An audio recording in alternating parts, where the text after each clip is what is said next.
Good morning बच्चों। आज हम 6th क्लास का दूसरा चैप्टर नक्शे को समझें ये पढ़ने जा रहे हैं। नक्शा जो है, सबसे पहले हम बात करेंगे नक्शा क्या होता है, क्योंकि यदि आपको नक्शे के बारे में ही पता नहीं होगा तो इस चैप्टर में इसी के बारे में हम आगे बात करेंगे। नक्शा एक ऐसी चीज होती है कि इस भूभाग को एक चपटे कागज के ऊपर दर्शाया जाता है, उसे नक्शा कहते हैं। आपने कई नक्शे देखे भी होंगे, मैं आपको कुछ नक्शे दिखाता हूं। ये देखिए, ये हमारे भारत का नक्शा है और ये है गुजरात का नक्शा। आपने भी कई नक्शे अपने स्कूलों में, अपनी कक्षाओं में और आसपास देखे होंगे। ये नक्शे क्यों बनाए जाते हैं, क्या काम आते हैं, किस लिए इनकी क्या जरूरत है, ये सभी प्रश्न हमारे मन में उठते हैं। और नक्शे की हमें आवश्यकता क्यों है? जब भी आपको अपने किसी दोस्त के घर जाना होता है तो आपको पता है कि उसका घर कहाँ है। पहली बार जब आप जाते हैं, कोई पता ढूंढते हैं, तो आपको हर जगह पूछना पड़ता है और पूछते पूछते आप कहीं पहुंचते हैं। लेकिन दोबारा जब आप जाते हैं तो वो आपका दिमाग एक नक्शा बना लेता है और आपके कदम अपने आप ही वहां तक चले जाते हैं। आप रोज स्कूल से घर, घर से स्कूल जाते हैं और इस बीच आपको बहुत सारी चीजें देखने को मिलती हैं।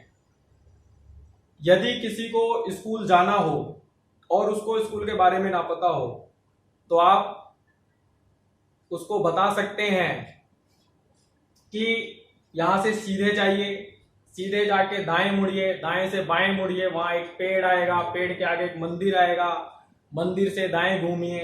ये सब बातें आप उसको बताएंगे। ये बताने के साथ साथ आप एक कागज पर उसको ड्रॉ भी कर सकते हैं कि सीधे गए, वहां से मुड़े, दाएं गए, बाएं गए, इस प्रकार से स्कूल पहुंचेंगे। ये एक खाका तैयार किया गया नक्शे का। अब नक्शे में क्या क्या जरूरी चीजें हैं उस पर हम बात करेंगे। यहां देखिए, पृथ्वी के किसी भी भाग का सपाट कागज पर किए गए आलेखन को हम नक्शा कहते हैं। एक बार फिर सुनिए, पृथ्वी के किसी भी भाग का सपाट कागज पर किए गए आलेखन को हम नक्शा कहते हैं। तो हमने नक्शा समझा। नक्शा को हम इंग्लिश में मैप भी बोलते हैं बच्चों। मैप का मूल शब्द लैटिन शब्द मप्पा अथवा मप्पा मंडी अर्थात हाथ, रुमाल के कद के कपड़े का टुकड़ा पर से आया है, उससे मैप शब्द बना है। आगे चलते हैं।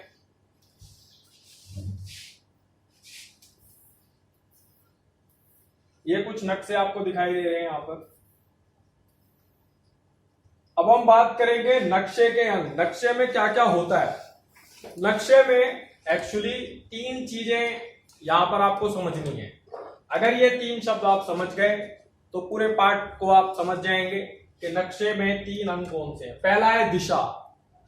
हमारी जो है 4 दिशाएं हैं, ये आप सभी को मालूम है। यहां पूरब है, यहां पश्चिम है, यहां उत्तर है और यहां दक्षिण है। ये 4 दिशाएं प्रधान दिशाएं हैं जो किसी भी नक्शे को समझने के लिए बहुत ही जरूरी हैं। जब भी आप नक्शा देखें, नक्शे में आपको हमेशा ऊपर की तरफ उत्तर ही दिखाई देगा। ये देखिए, इसमें बच्चों 4 मुख्य दिशाएं हैं और उनके बीच में यहां पर 4 उप दिशाएं भी बताई गई हैं, यानी कुल 8 दिशाएं यहां आपको समझाई गई। पहले हम 4 दिशाओं की बात करेंगे।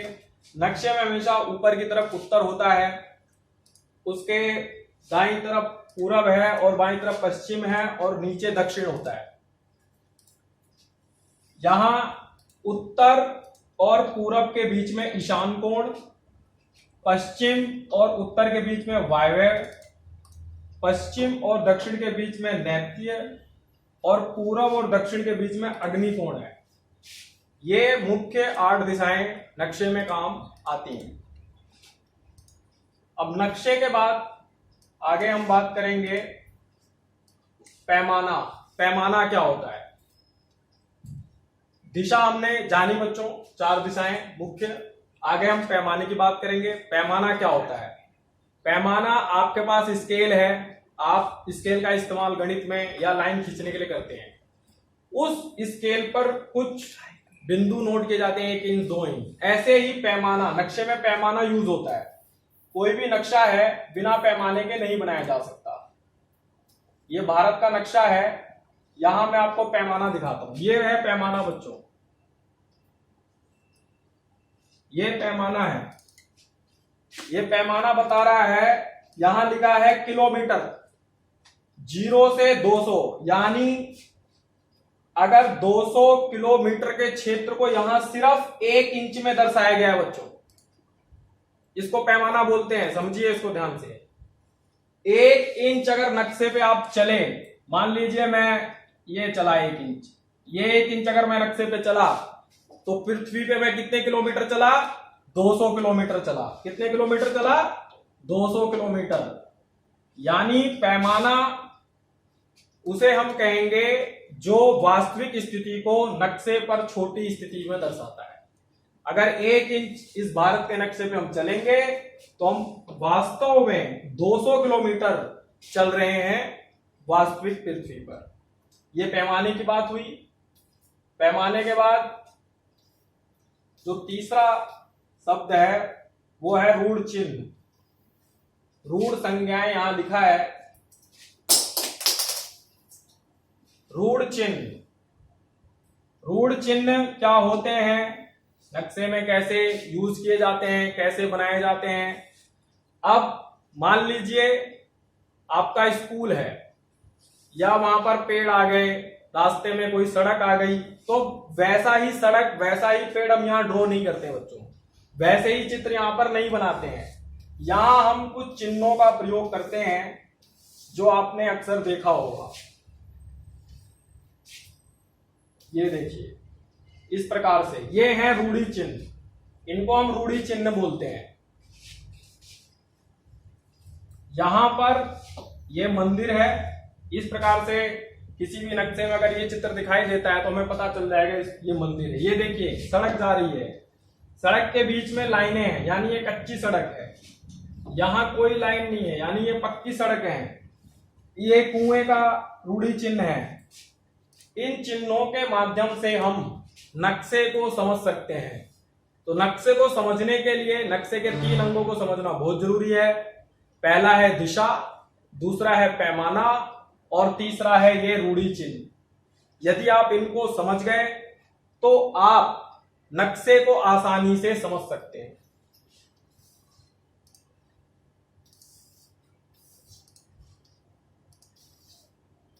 ये देखिए यहां पर हॉस्पिटल का चिन्ह दिया हुआ है और यहां पर पोस्ट बॉक्स का चिन्ह दिया हुआ है। इस प्रकार के चिन्ह अगर आपको नक्शे में दिखाई दें तो हमें पता चल जाएगा कि हॉस्पिटल कहां पर है और पोस्ट ऑफिस कहां पर है। ये कुछ रूढ़ी चिन्ह यहां पर दिए गए हैं। पर्वत के लिए, शिखर के लिए, नदी के लिए, पक्का रास्ता, रेल मार्ग, पोस्ट ऑफिस, नक्शे की उत्तर दिशा, तीर जो साइड में बना रहता है, जिले की सीमा।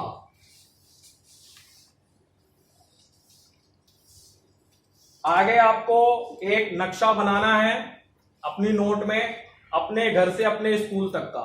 वहां पे आपको सड़कें दिखानी है, रूढ़ी चिन्हों का प्रयोग करना है, कहां पर मंदिर आते हैं, कहां पर पेड़ आते हैं। अब कुछ प्रश्न है यहाँ पर, जल्दी से इन पर बात कर लेते हैं। नक्शा यानी क्या? मैंने आपको वीडियो के बीच में बताया कि ऐसे किसी भी भाग को जो हम कागज पर चित्रित करते हैं उसको नक्शा कहते हैं। नक्शे के मुख्य अंग मैंने आपको 3 बताए हैं। एक है दिशा, पैमाना और रूढ़ी चिन्ह। और बाकी प्रश्नों का उत्तर भी आप इसी प्रकार से दे सकते हैं। नमस्कार।